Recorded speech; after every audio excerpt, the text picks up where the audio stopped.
Welcome back. Sarah Palin gave John McCain a big boost coming out of the Republican convention, but then came those network interviews, especially the one with Katie Couric. Her troubling answers made her an object of ridicule on late-night TV.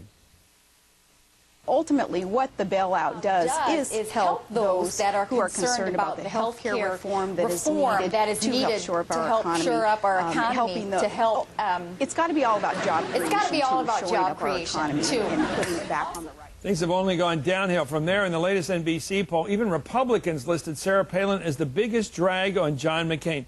Clarence, a plus or a minus, all told, this selection of vice president? Short-term plus, long-term minus. I mean, that term was about 10 days.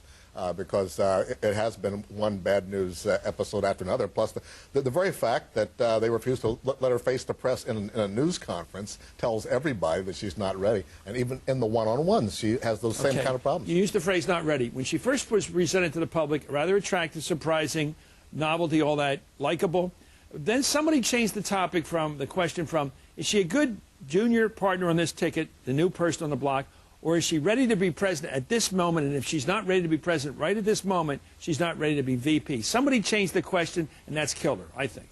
Well, look, and they never had a strategy to respond to it. There was no, look, we're taking a first-term governor who obviously doesn't have that much experience, but we're going to do a series of events, a series of meetings to roll her out and show that she really is ready. There seemed to be no strategy except to just bring her out, hide her from the press for a while, then start doing interviews. It seemed extremely random. It was interesting in their joint interview when they said that Colin Powell had never even met her. Well, why not? Why didn't they arrange a meeting to try and convince people she was ready? Did she pick them or did they pick her, the handlers, around McCain?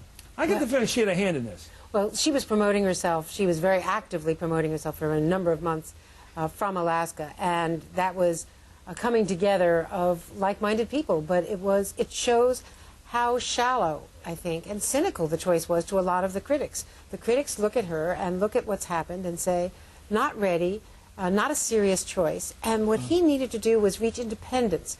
He had to make sure that the base was there, but he needed a strategy for independent voters, and she was the absolute worst strategy for that. Suppose he'd gone to the default button and gone with a Romney or a Palin, the obvious choice. Would he be better off now or not, really? Probably not. Yeah. I mean, I think, again, we come back to the financial crisis and his terrible handling of it, and maybe Romney would have helped him to kind of figure his way out through that thicket a little bit better.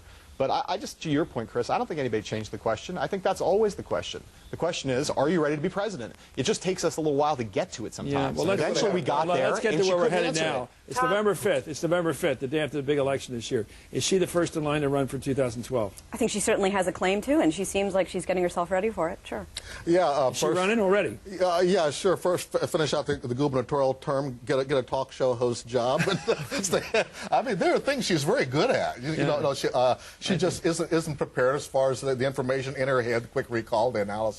That's Andrea, is this a candidate here? Sure, it's the talk show deal. It's Sarah Palin versus Huckabee, the battle of the talk show. Could she win the nomination, John? Is she a real likely candidate to win this thing? She could, and I'll tell you why. So A, she's the most popular person in the Republican Party right now. Right. And B, as the conservative movement splinters, as it's clearly, there's going to be a bloodbath after this election, there's going to be a huge block built around populism and social conservatism. And she is both those things. And she's a compelling figure, and she's got a lot of fans out there. We'll be back with scoops and predictions right on the notebooks, these top reporters. Tell me something I don't know.